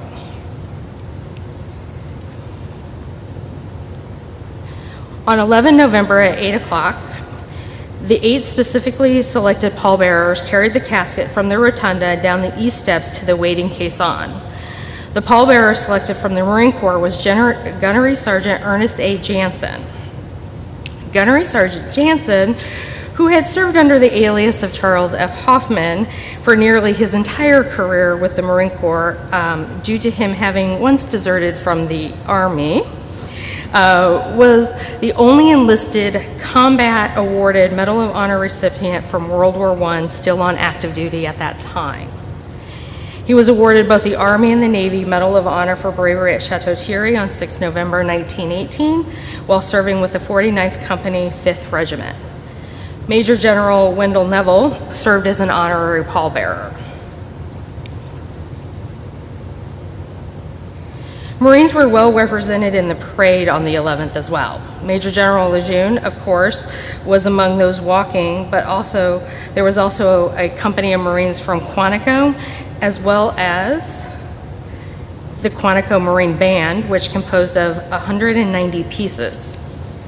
In the procession, there was also 1 officer and 1 enlisted man from the line, adjutant and inspector's department, paymaster's department, quartermaster's department, and aviation. In addition, a few female reservists were brought back onto active duty to participate in the procession. And I have no photos, but there is a small clip of them in the newsreels. Beyond the parade, numerous Marines were on duty in other locations. 3 companies, including 40 ushers, were posted at various points at the Memorial Amphitheater and throughout the cemetery. 1 officer was stationed at Union Station for duty at the reception bureau to greet guests of the occasion, including Medal of Honor recipients specifically invited to the event. In theory, every Medal of Honor recipient was offered the opportunity to walk in the parade, but the government only offered to pay for the Medal of Honor recipients from World War I. So if you were from another conflict, you were allowed to march, but the government wasn't going to pay for you at that time. The Marine Band, the President's own, played a major part in ceremonies once the procession arrived at Arlington. The band joined the procession at the gate of the cemetery and played Chopin's funeral march until the procession reached the amphitheater. Once arriving at the west front of the amphitheater, the band took position and played Our Illustrious Dead as the body was removed from the caisson and borne into the apse. Upon completion of the indoor services, which again the band did accompany numerous hymns that were played during the indoor ceremony, but with the completion of the indoor ceremonies, the band moved outside and again played as the casket was carried from the amphitheater through the southeast entrance to the waiting tomb. And that pretty much, after that, it pretty much just, that's kind of the end of it. The Marine Corps does have, of course, following for World War II and the Korean War and also the Vietnam, they have much more roles in it as well. But for World War I, the Marine Corps involvement pretty much ends as the burial takes place. But this gives you a good idea of the crowd, where none of us have probably been, since those are where the steps are today that you're not allowed to go up. But and that.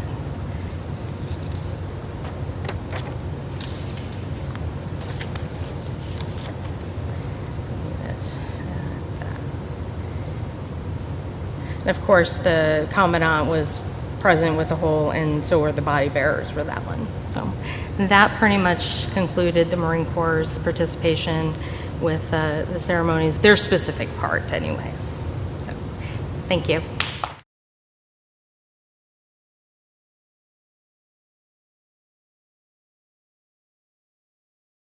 Price. I'm the chief historian of the Coast Guard. Admiral, Gavin, nice to meet you. Dr. Winkler, thank you for remembering the U.S. Coast Guard. When Gavin first got in touch with my office, about the same time he did with Admiral Cox, I'll be honest, I didn't really think we had a role in the 1921 Tomb of the Unknown. You throw in the fact that we were in the beginnings of a pandemic soon thereafter, the thought of doing research when the National Archives is closed, most of the libraries are closed, it was daunting until I realized I had a number of colleagues who jumped to the challenge to help. So if I may, I'd like to at least say thank you to Mark Milan, to Kara for pointing out that wonderful electronic version of the Signal Corps filming of that event. Tim Frank, J.R. Neubeiser, a fellow who became, I think you introduced me to him, he goes by Noob. Is Noob here? No. This person put together great histories of the naval services, and they're posted on your website. So I would highly recommend anybody that's interested in this subject for more research to go to the Tomb of the Unknown's site. It was very, very well done. So these digital history sources basically I was able to flesh out a little bit of the story of what the Coast Guard actually did for the 1921, and I'll briefly mention what we did in 58 and then 84. I don't know how many know this, but we've only been a military service since 1915. At that time, on 28 January 1915, the Revenue Cutter Service, which I always call the RCS, merged with the Life Saving Service. The act creating this new service specifically indicated that the Coast Guard, quote, shall constitute a part of the military forces of the United States, unquote. The Revenue Cutter Service officers in the studies I've done in 1915 at this transition simply viewed this as being a change in the name of the service. That they went from Revenue Cutter Service to Coast Guard, there was no difference otherwise. But they were in fact military. So everyone, I hope, knows that as part of this act, we went under the Navy in times of war, or as the President so shall direct. We did in World War I as an entire service. Prior to this time, the Revenue Cutter Service, the Life Saving Service, the U.S. Lighthouse Service, the Steamboat Inspection Service, and the Bureau of Navigation, all of our predecessor services. You can imagine how much fun my job is when I've got to do 5 separate services as histories. They were all uniformed civilian services, not considered part of the United States military forces. Individual cutters and crews had been placed under Navy orders at times, but at other times we were just uniformed civilians. Now, when I first started, which Dr. Winkler pointed out was almost 30 years ago, I'm that old now, I would note all these cemeteries or the monuments to revenue cuttermen who died in the line of duty, and they were never national cemeteries. And somebody had to explain to me that in order to be buried in a national cemetery, you had to have served in the military. These people were not considered military. So what you see on the right there is the gravesite of Revenue Cutterman enlisted C.C. Moulthroop. And for my offices, one of our proudest moments, besides finding Bear, as you pointed out, was getting him a cutter name. We've just named the FRC, it's in service, I believe, in Guam. But it's the first and only cutter to ever be named for a revenue cutterman. But as of 1915, we were military. So during World War I, we start to see some of these cuttermen who perished in the line of duty buried in national cemeteries. Now, I've worked with the Arlington National Cemetery quite a bit over the years, and we're still trying to figure out who the first Coast Guardsman to be buried at Arlington was. It might be our first commandant who served under the Revenue Cutter Service and then the Coast Guard, Ellsworth Berthoff. He is buried there. He actually died on 11 November 1921 in New York City. Up until the time of the Tomb of the Unknown internment, we have some photographic evidence of RCS crews and LSS crews participating on local national or local events and commemorative events. This is actually a Coast Guard crew. I don't know which cutter, and I don't know the date, but they don't have the identifying mark on their sleeve, which you'll see that's how we differentiated ourselves from the Navy, because we had the same uniforms that the Navy did. This was not authorized until 1922. So they don't have it. So this might be, I can't say for sure, it's photographic evidence that we do have. But prior to that, all we were required to do by regulation for national events was Washington's birthday and the Independence Day. Now, that's what I had thought happened in 1921. That's one of the reasons I didn't think we had anything to do with it.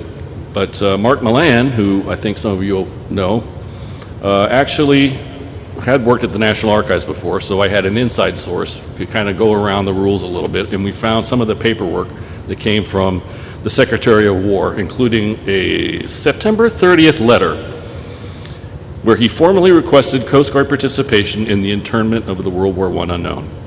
At this point in time, the Coast Guard did not have any honor guard of any type. And you'll see it as I conclude that we do have an honor guard now. Now, we had no role in the creation of the tomb of the unknown, nor did we participate in the selection of an unknown soldier to be buried, nor did we participate in the activities that occurred in France, nor with the transport of the selected unknowns via USS Olympia that we have found. The War Department requests for official mourners from the Coast Guard was to include one officer and one enlisted man.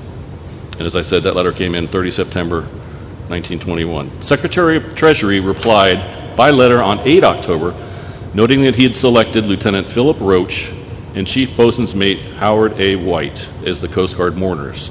Now, interestingly, he also included two other names to represent the engineering branch of our service, as our officer corps was still designated engineers as a separate branch. This was Lieutenant J.G.E. Milton Daniels and Machinist Mate First Class Patrick McCarthy. He went on to declare that, quote, each of the officers and men above named has an honorable war record, having served in the European war zone. I don't have any photos of them yet, unfortunately. But my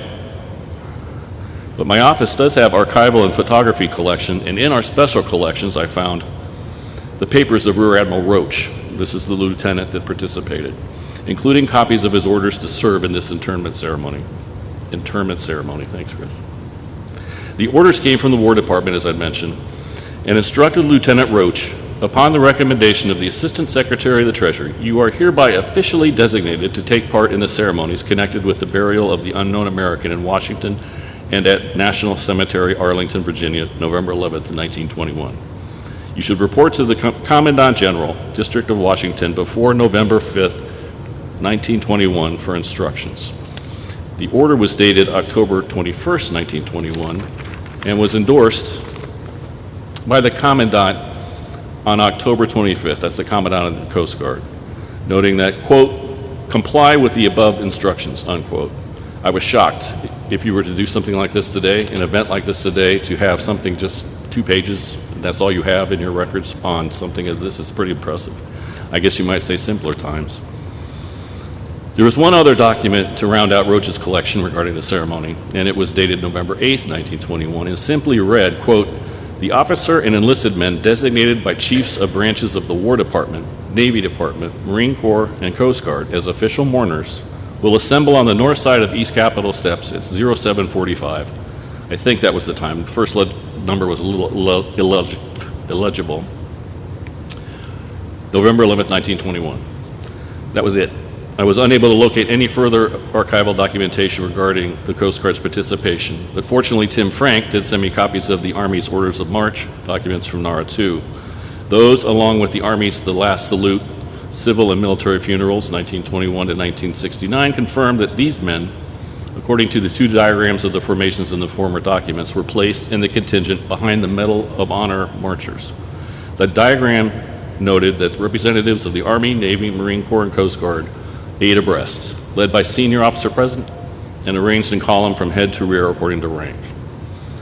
In addition to those 4, according to the last salute, the Commandant of the Coast Guard, Captain Commandant William E. Reynolds, this is the gentleman here, walked in the procession next to the Chief Justice of the Supreme Court.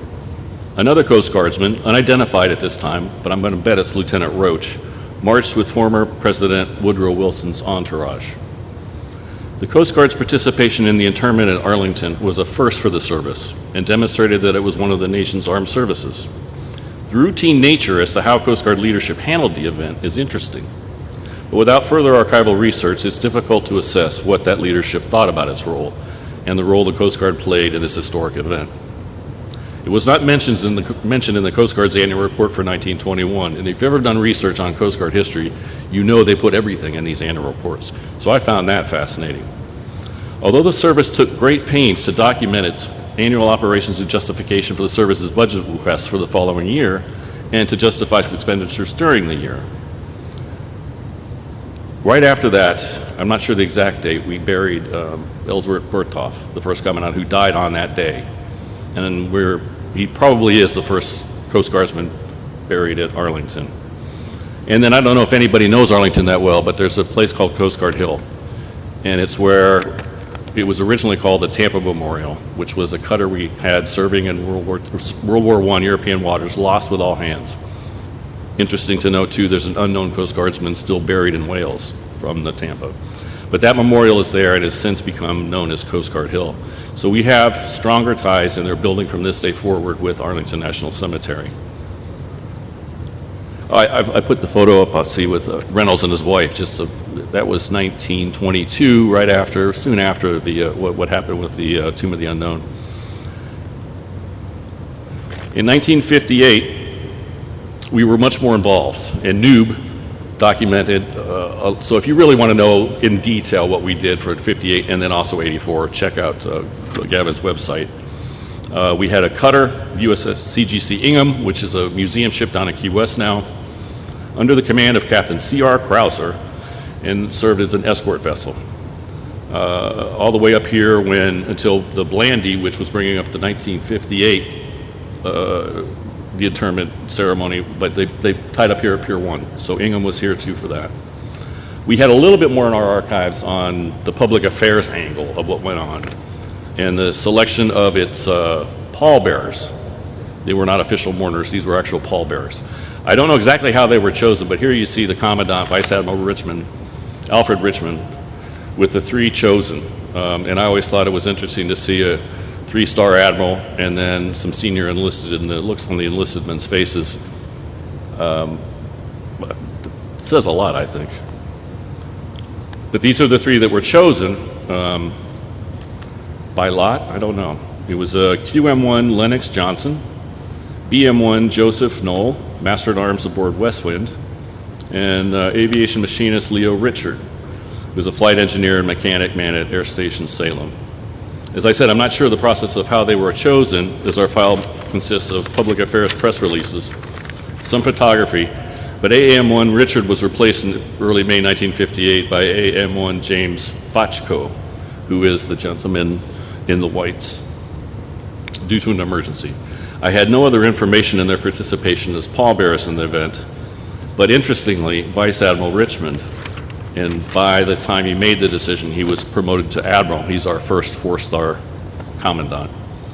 He officially approved the creation of the Coast Guard Honor Guard on 5 March 1962. The Honor Guard was based originally at the Coast Guard Yard at Baltimore, but later moved to its current location at the old radio station Washington, which is right south of Alexandria here. And it just got upgraded to a standalone command this year, a well-deserved honor and a symbol of how the Coast Guard views the importance of military ceremony. In 1984, we had pretty much full participation, as Noob has detailed in such stuff. I won't even bother trying to top him, but I wanted to make sure everybody knows that if you want to read about what really went on in '84, his work is wonderful. Our participation mirrored the 58 event, so we had vessels escorting, cutters escorting the Navy warship that was bringing the unknowns home. And this time it was USS Bruton departed Pearl Harbor, and Bruton departed in escort with Storrs, the cutters Storrs, Cape Corwin, and Point Harris. And Storrs was under the command of Commander Jim Cushman, whom I haven't spoken with, but Noob did. And he's got some wonderful reminiscences of what that meant for the Coast Coasties on that voyage. And after clearing Diamond Head, Bruton proceeded into San Francisco, where it was met 50 miles outside of the Golden Gate by USCGC Midget, and escorted into San Francisco Harbor and thence to Naval Air Station Alameda, where it docked on 24 May 1984. Photographic and video evidence show that the Coast Guard Honor Guard had a service member standing watch over the casket during all formal events and while the unknown laid in state along the trip to Washington, D.C. from Pearl Harbor, as well as participating in the interment ceremony on Memorial Day, 28 May 1984. The legacy of what 1921 is right here. It's the Honor Guard. You can see it was created in 1962, and on the left was the first uniform chosen for the Coasties. We were still wearing navy blues. You can see the white shield device on his right forearm that I had mentioned earlier, and women were permitted to join in 1978. The Coast Guard participated in each of the interment ceremonies for the World War I, World War II, Korean, and Vietnam unknowns, with increasing presence during each. It also may have led to the formation of a permanent honor guard, which over the years since its creation 60 years ago, next year, has cemented the Coast Guard's commitment to commemorating important events, ceremonies, presidential inaugurations, state funerals, as they just did last Friday, and honoring its dead by providing funeral honors at Arlington and around the country for those who've worn the Coast Guard blue. It has earned the right to be its own command, based in the National Capital Region under the leadership of its current commanding officer, Lieutenant Commander Chris Kimry. The value his command brings to the Coast Guard generally, and its leadership specifically, is immeasurable and a tribute to those who went before in representing the nation's oldest continuous seagoing service at important national commemorative ceremonies and events.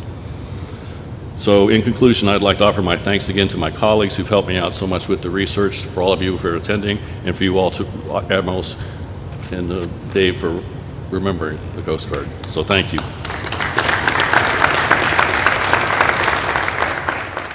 Okay, do we have any questions for, first of all, let's give the panel another round of applause.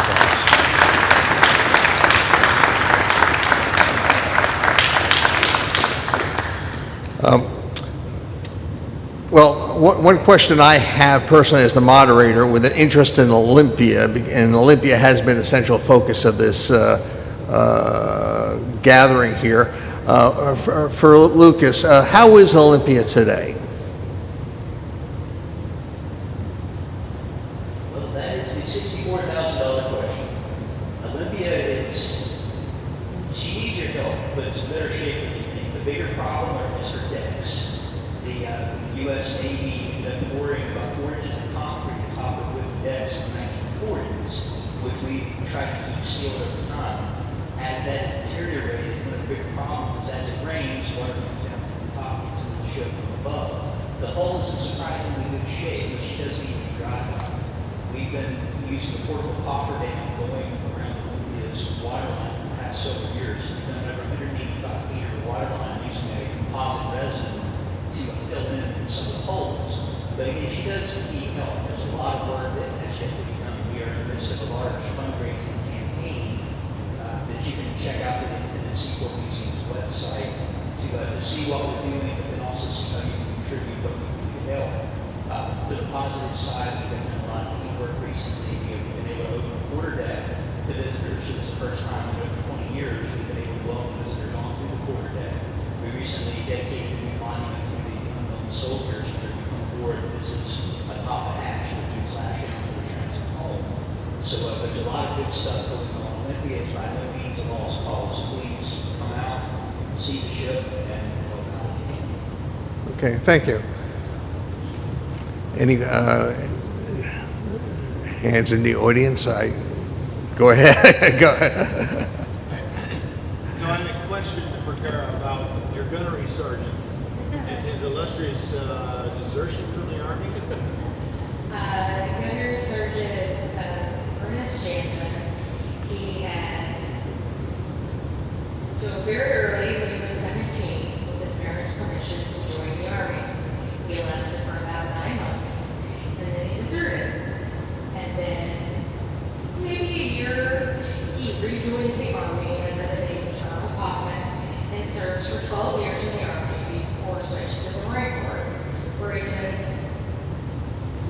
2 decades with the Marine Corps, and following, I think it was 1921 or 1922, he submits a letter to the headquarters of the Marine Corps asking for all of his records to be changed back to his correct name. And in his records, at the National Personnel Record Center in St. Louis, that are private side, it has affidavits from people that have known him his whole life stating that his real name is Ernest Jansen. And that, the reason he changed it is because he deserved it from the Army. Did you get that cleared up? There wasn't anything in there, but it was kind of like after so many years, they kind of were like, yeah. And he does end up retiring from the Marine Corps as a sergeant major.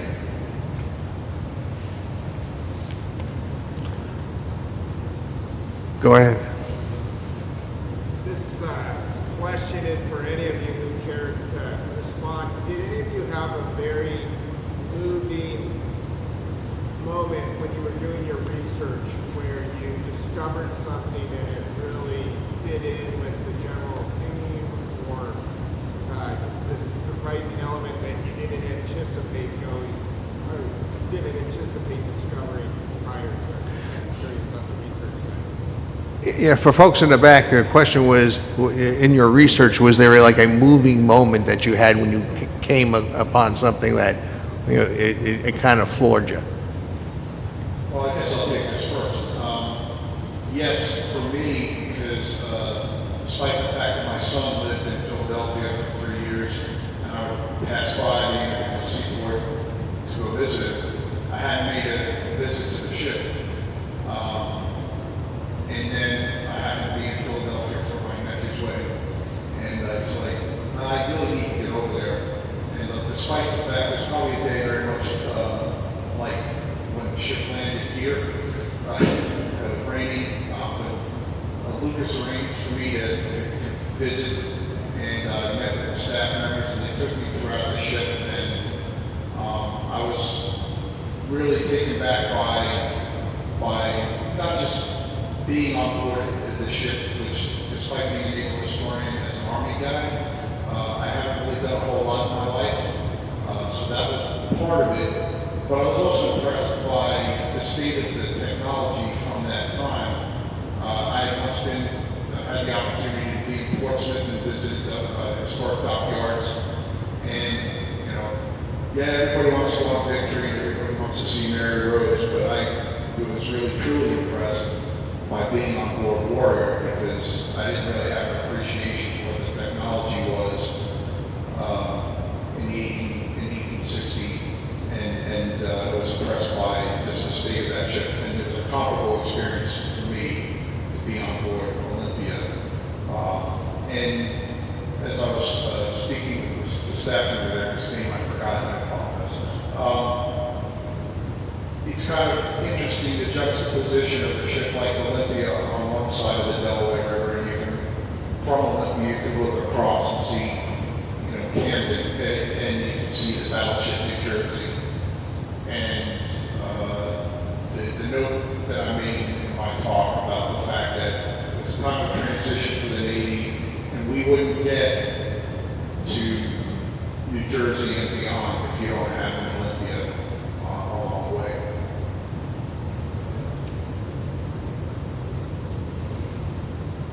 Similar to what Chris has said, I've been involved with USS Olympia since 2012, spending a lot of time aboard and reading the accounts of the waves, the 30-foot waves. It didn't really impress me how large the sea that was until I was on a rowboat beside Olympia doing some pole work with the ship's crew.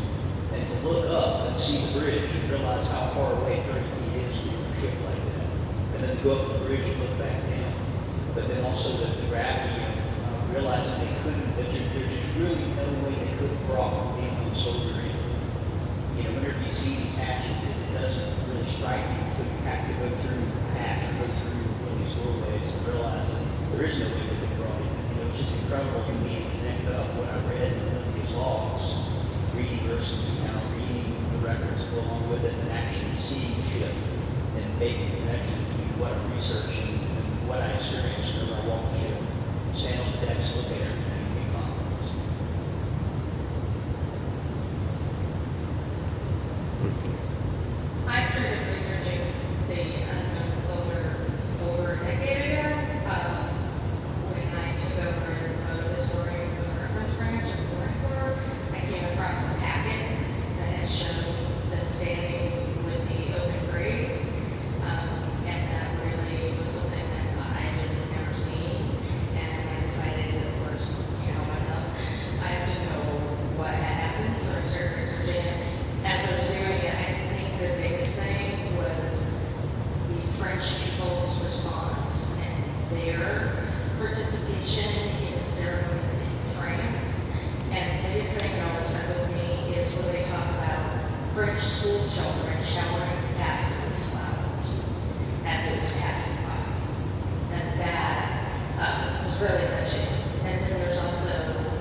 obviously in the New York Times, it talks about the feeling and what this person represented to the U.S. One of my favorite called him the soldier son of the people. And there was no one talks like that anymore. And another one that really just kind of talks about, he gave up everything, but now he's immortal and known by everyone, even though no one knows his name. So it's a pretty touching when you really dig into the whole background and the whole story and how it all came to be. So. I tried to indicate that we talked that the fact that the Coast Guard did participate in the 1921 trip was especially moving, and then realizing that we weren't military until 1950. We went through a World War.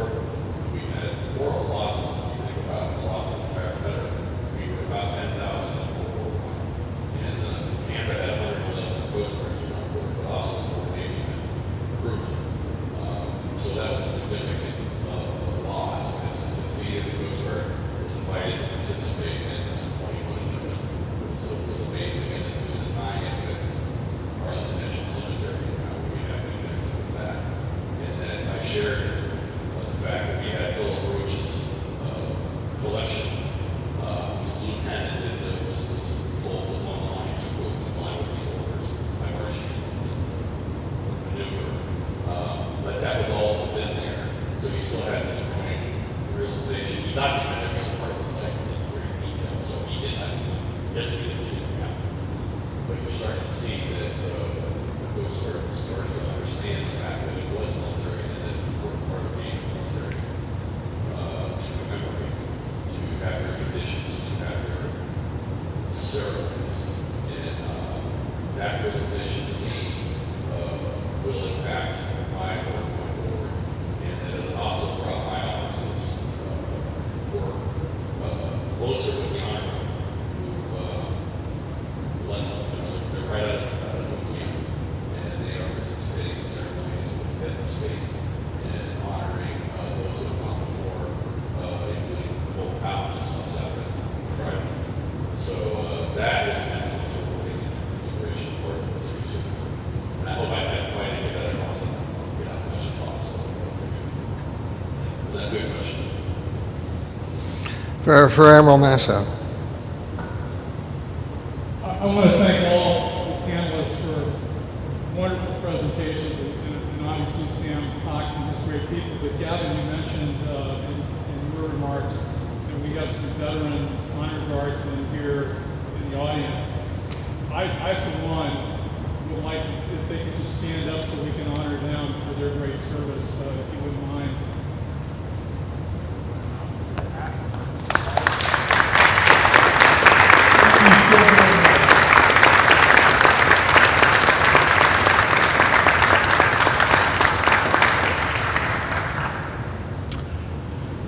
Any other questions? If not, I'll have one for Gavin. We just talked about the reception of the French people a century ago. You just came back from France. Now, we've had some issues with the French government relations, but how is what is your impression as far as how the French felt about the unknown soldier and the contributions made by America during World War I?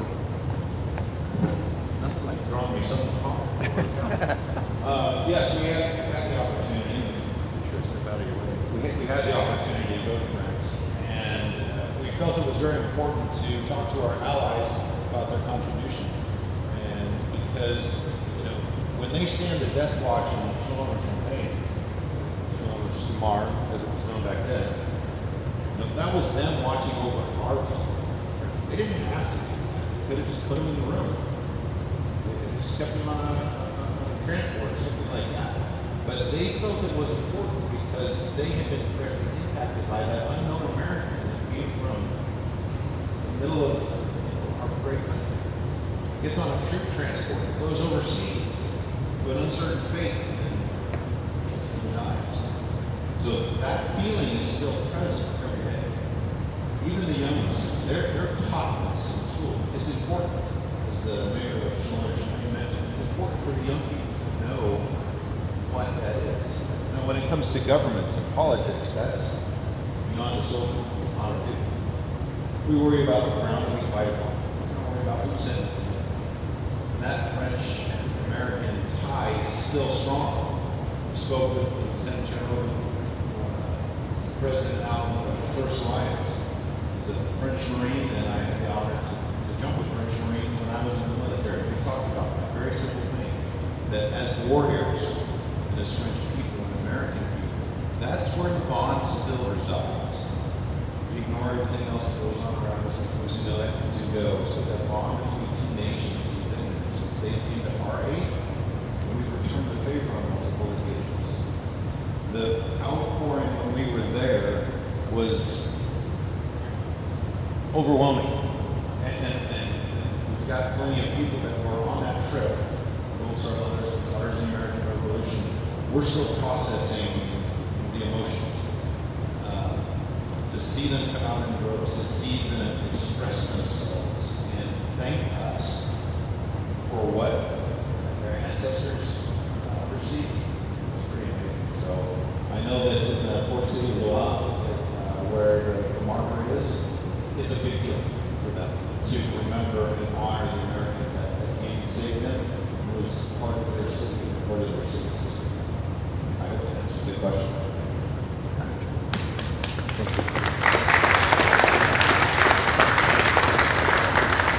All right.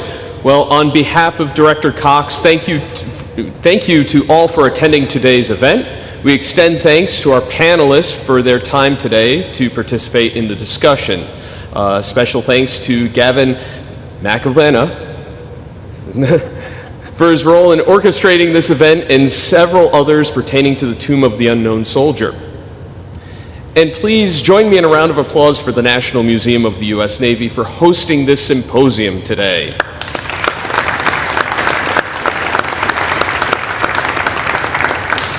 We would also like to recognize the Independent Seaport Museum for providing an exhibit which, along with artifacts from NHHC's Collection Management Division, helped tell the story of USS Olympia's journey 100 years ago. The exhibit is on display here in the museum in the World War I section, and I highly recommend that you go and check it out. They also have other items on display as well just for this event. This concludes our Naval History panel and symposium. At this time, you are welcome to browse the museum and check out that exhibit. And for those attending the Naval District Washington ceremony outside, we ask that you make your way there and be seated by 1500. And again, thank you and enjoy. Also, if you need bottled water, there is some in the back near the exhibit. Thank you.